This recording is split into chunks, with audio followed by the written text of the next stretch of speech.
The Hindu का editorial सुनती थी डेली, मतलब लिखती नहीं थी, जब मैं खाना बनाती थी तो उस टाइम मैं उसको चला देती थी, चलता रहता था, सुनती रहती थी क्या पूछा जा रहा है। कभी कभी होता है कि हम आंसर लिख जाते हैं और जो क्वेश्चन होता है उसकी डिमांड ही नहीं समझ पाते हैं। जैसे कोरोना टाइम में पापा कहे अब घर आ जाओ, तो फिर हम कहे नहीं अभी हम पढ़ेंगे। मोटिवेशन मुझे मेरे परिवार से ही मिलता था। मुझे हमेशा लगता था कि मुझे जो भी करना है अपने जीवन में भाइयों के लिए करना है। आरओ के लिए पीडी दृष्टि पढ़ने की आवश्यकता नहीं है, उसके लिए जो घटना सार आती है उतना सफिशिएंट है। आप जो है परीक्षा वाणी की किताबें पढ़ के और घटना चक्र सॉल्व करके इस पर एग्जाम में पास कर सकते हैं। हेलो फ्रेंड्स, स्वागत है एक बार फिर से नए वीडियो में। तो फ्रेंड्स, आज हम इलाहाबाद प्रयाग होटल के सामने बगल में एक लॉज है, यहाँ पर हमारे साथ मैम हैं और तैयारी करती हैं। इनका आरओ रिव्यू ऑफिसर समीक्षा अधिकारी में 74 रैंक के साथ सिलेक्शन हुआ है। तो आज मैम की जर्नी के बारे में जानेंगे क्या क्या चीज़ें वो पढ़ें, चाहे प्रीलिम्स हो, चाहे मेंस हो, चाहे आंसर राइटिंग हो, वो सारी चीज़ें इस वीडियो में कवर किया जाएगा। इसके साथ साथ जानेंगे कि मतलब इसके साथ साथ क्या और कोई एग्जाम की तैयारी करती हैं और आगे इनका लक्ष्य क्या है। तो सबसे पहले मैम हमारी तरफ से, हमारे व्यूअर्स की तरफ से आपको ढेर सारी शुभकामनाएं। Thank you. तो मैम सबसे पहला क्वेश्चन आपसे यही रहेगा कि आपका एजुकेशन बैकग्राउंड क्या है? मैंने बीए किया है, एमए और बीएड भी किया है। जी। और मैम आप कहाँ से हैं? प्रतापगढ़ से। प्रतापगढ़ से। तो कितने समय से यहाँ सिविल सर्विस के एग्ज़ाम की तैयारी चल रही है आपकी? 2014 से। 2014 से। तो इसके अलावा भी कोई एग्ज़ाम केवल आरओ देती थी कि या फिर इसके अलावा जैसे पीसीएस मेंस या फिर यूपीएससी एग्ज़ाम? मैं पीसीएस मेंस 2017 से ही दे रही हूँ लगातार, बीपीएससी भी दी हूँ। जी। तो आरओ भी दी हूँ, 17 का भी दी हूँ, 16 का भी दी हूँ और 21 में हुआ है ये। इंटरव्यू कॉल आपके लिए अभी नहीं बुलाया गया है? नहीं जी। और यूपीएससी का एग्ज़ाम नहीं देती हैं? नहीं, स्टार्टिंग में 2 बार दिए, फिर हुआ नहीं, फिर पीसीएस में होने लगा, फिर मेंस देने लगे, फिर उसको हम छोड़ दिए। लेकिन अब जो है अब यूपीएससी देंगे, पीसीएस छोड़ देंगे। इसमें आपका मीडियम क्या रहा? हिंदी। जी। और ऑप्शनल क्या रखे हैं आप? हिंदी लिटरेचर। हिंदी लिटरेचर। तो स्पेशली हमारा आज का इंटरव्यू आरओ का पर ही होगा, इसी पर बेस्ड है मैम कि जो इसमें हिंदी का बहुत बड़ा रोल है आरओ में। तो हिंदी के लिए प्रिपरेशन के लिए आपने क्या क्या चीज़ें पढ़ा था, वो बुक और थोड़ा सा बताइए। इसके अलावा कंटेंट जो आपने पढ़ा था, प्रेफर किए थे आरओ के लिए? मैं मार्केट से कोई मैटर नहीं खरीदी थी वैसे जी। जो ऑथेंटिक्स बुक्स आती हैं जी, चाहे जो पढ़ लो, सब में लगभग वही मैटर होता है, कोई भी पढ़ लेनी चाहिए। लेकिन मैं जो है पीएन पांडे की जो बुक पढ़ी हूँ और जो मेरे सर का नोट्स है धनंजय पांडे सर का, बस उसको पढ़ी हूँ बस। जी। केवल दो कंटेंट से आपका मतलब कि काफ़ी हेल्प मिली आपको? हाँ, उसमें मतलब लगभग सारे मैटर उसी से मिल जाते हैं मुझे और कुछ पढ़ने की आवश्यकता ही नहीं। और ऐसे राइटिंग का भी बहुत बड़ा रोल है, तो ऐसे राइटिंग के लिए आप क्या चीज़ें पढ़ते थे, कहाँ से तैयारी किया था? मुझे लगता है कि इससे अलग से पढ़ा नहीं जाता है। जब आप पढ़ लेते हैं चीज़ें, जीएस या फिर और चीज़, तो थॉट अपने आप आने लगते हैं दिमाग में। जी। बस कुछ ड्राफ्टिंग करनी होती है, फिर धीरे सीखते फिर आने लगता है। जी। अगर बात करें तो डेली प्रैक्टिस करती थी ऐसे राइटिंग की, रोज़ लिखते थे या फिर ऐसे कोई बुक या फिर किसी गाइडेंस? नहीं, मैं डेली नहीं प्रैक्टिस करती थी। जब एग्जाम होता था 1 महीना तब प्रैक्टिस करती थी। खासकर जो हिंदी में लेटर आते हैं उसको मैं बहुत प्रैक्टिस करती थी। एक लेटर लगभग 10 बार करती थी। जी। और थोड़ा सा जानेंगे कि इसके लिए कोई बुक आती है, कोई प्रेफर किए या फिर जो PYQ क्वेश्चन, इसका आधार बेस आप कहाँ से मतलब स्टार्ट ही किया था लिखने के? मैं इससे के लिए कोई बुक जो है नहीं ली थी जी, ऐसे ही पढ़ ली थी। थोड़ा बहुत धेम पढ़ाया गया था, वो था, और धनंजय पांडे थोड़ा सा पढ़ा दिए थे, बहुत थोड़ा सा, मतलब जो उसका कह सकते हैं एक तरह से जो उसका बेस होता है वो बता दिए थे बस 1 दिन में। जी। तो उसी से हम जान गए थे। अब जो जीएस के जनरल स्टडी के जो जन पेपर हैं, जैसे हिस्ट्री है, पॉलिटी है, इकोनॉमिक्स है, फिजिकल ज्योग्राफी है, कहीं इसका भी जैसे प्रीलिम्स में और मेंस में भी, प्रीलिम्स में तो बहुत ही बेस रोल है। तो प्लीज़ इसके लिए बताइए आपने क्या क्या चीज़ें पढ़ते हैं और इसके बुक है जो ऑथेंटिक बुक है, आपने क्या प्रेफर किया था?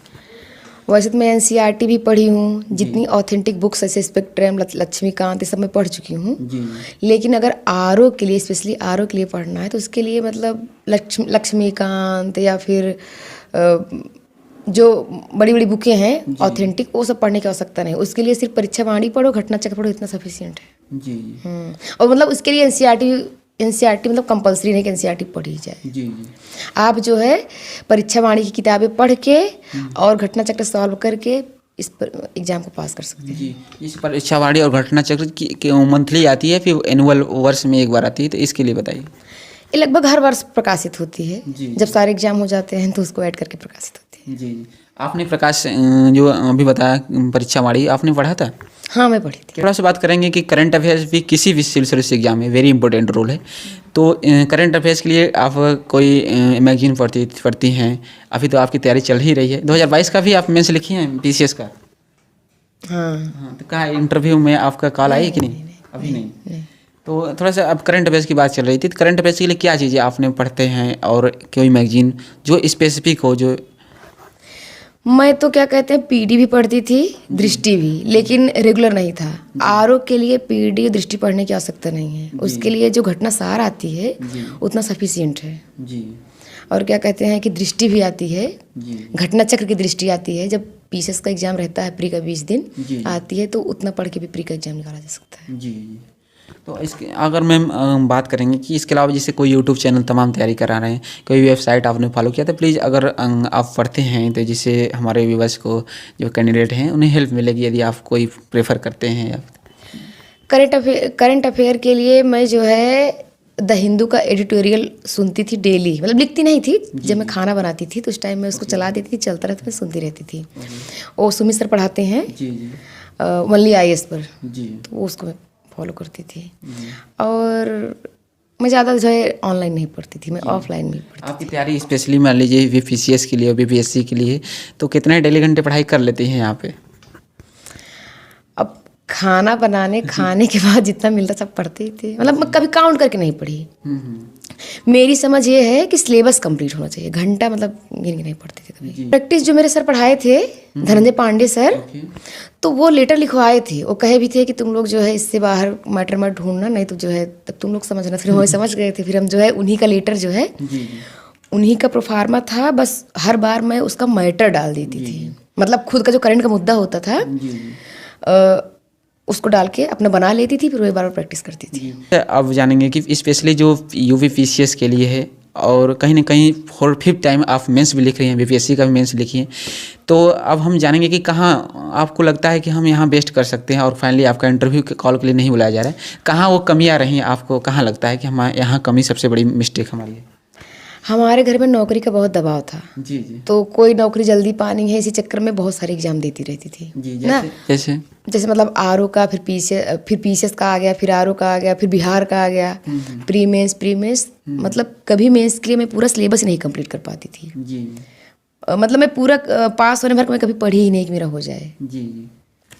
और 2014 से लगातार आप तैयारी कर रही हैं, तो कभी जैसे आपके मतलब कि सामने बाधाएं आई हो, कभी मुश्किल है, ऐसा कोई कभी रहा है आपके सामने? हाँ, बहुत बार हुआ है। जैसे कोरोना टाइम में पापा कहे अब घर आ जाओ, तो फिर हम कहे नहीं अभी हम पढ़ेंगे। तो उस टाइम दिक्कत हुई थी। कभी जैसे मैम डीमोटिवेट होती हैं, तो उसके लिए आप क्या करती हैं? जनरली स्टूडेंट का अगर नहीं होगा तो क्या होगा, ऐसे कभी मन में आया आपके?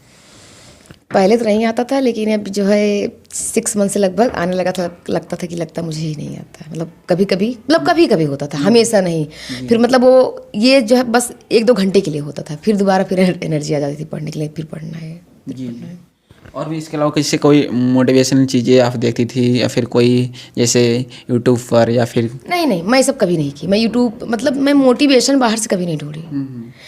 मोटिवेशन मुझे मेरे परिवार से ही मिलता था। मुझे हमेशा लगता था कि मुझे करना है, मुझे जो भी करना है अपने जीवन में भाइयों के लिए करना है। जी। तो बस हमेशा मैं अपने भाइयों को, परिवार के बारे में ही सोच के मोटिवेट होती थी। मैं यूट्यूब पे या फिर अपने सीनियर्स को या फिर किसी मतलब जिसका सिलेक्शन हुआ है, मैं उनको देख के कभी नहीं मोटिवेट हुई। ना कभी मतलब देखने कभी मैं प्रयास भी नहीं कि मैं देखूँ, मोटिवेट हूँ, ये सब कभी नहीं की। तो थोड़ा सा आप जानेंगे मैम, आप मेंस बहुत टाइम से लिखी हैं और 2017 से बता रही हैं BPSC का, तो एक अच्छा और स्पेसिफिक और ऑथेंटिक आंसर लिखने के लिए क्या क्या चीज़ें क्वालिटी होनी चाहिए? क्वालिटी ये हो कि जो क्वेश्चन पूछा जा रहा है, जी, पहले तो उसको समझा जाए अच्छे से, क्या पूछा जा रहा है। कभी कभी होता है कि हम आंसर लिख जाते हैं और जो क्वेश्चन होता है उसकी डिमांड ही नहीं समझ पाते हैं ना। तो इसके लिए ज़रूरी है कि अगर आप बार बार प्रैक्टिस करेंगे किसी क्वेश्चन का, तभी आप उसका आंसर दे पाएंगे। और इसके लिए ये भी जरूरी जब आप आंसर लिखते रहें तो जो है क्वेश्चन को बीच बीच में पढ़ते रहें जी ना, नहीं तो जब आप फ्लो में लिखने लगते हैं, कभी कभी ऐसा होता है कि आप क्वेश्चन से अलग फ्लो में बह जाते हैं। हाँ, मेरे अंदर एक कमी है, जी जी तभी मेरा सिलेक्शन नहीं हुआ, मैं जानती हूँ। मैं बस इतना कहना चाहूँगी कि कोई भी स्टूडेंट है वो कमज़ोर नहीं है, कोई भी, चाहे वो जो भी हो, बस पढ़ने से ही सिलेक्शन होता है। आप पढ़िए, अपना सिलेबस कंप्लीट करिए, सिलेक्शन ज़रूर होगा। जी ठीक, अगर मेरा पीसीएस में सिलेक्शन नहीं हुआ तो कहीं ना कहीं ये ज़रूर है कि मैंने जो है अपना सिलेबस नहीं कंप्लीट किया, और ये चीज़ मैं रियलाइज़ कर रही हूँ जी जी ना। जी तो मतलब कि आपको खुद रियलाइज़ करने की आवश्यकता है, आयोग पे या फिर किसी और पे थोपने की आवश्यकता नहीं है। आप खुद जो है पढ़िए, बार बार पढ़िए, रिवीजन करिए, आपका सिलेक्शन खुद ही हो जाएगा। सबके पास जो है प्रतिभा समान होती है, कोई भी बच्चा कुछ भी कर सकता है जी ना, कोई भी बच्चा हो, कोई अपने आप को कम ना आके। जी ठीक, बस इतना। ओके। तो सबसे पहले मैम तो आपको बहुत बहुत धन्यवाद हमारे व्यूअर्स को सुझाव देने के लिए और अपना एक्सपीरियंस शेयर करने के लिए। Thank you so much. तो फ्रेंड्स फाइनली मैम ने वो सारी चीज़ें, चाहे फिल्म्स हो, चाहे आंसर राइटिंग हो, चाहे ऐसे राइटिंग है, वो सारी चीज़ें आपको इस फिल्म्स इंटरव्यू में शेयर किया। तो आई होप को यह वीडियो आपको पसंद आएगा। कोई भी क्वेरी तो कमेंट सेक्शन में हमें ज़रूर बताइएगा, और साथ साथ यह भी बताएंगे यह वीडियो आपको आज को कैसा लगा। तो तब तक के लिए जय हिंद, जय भारत।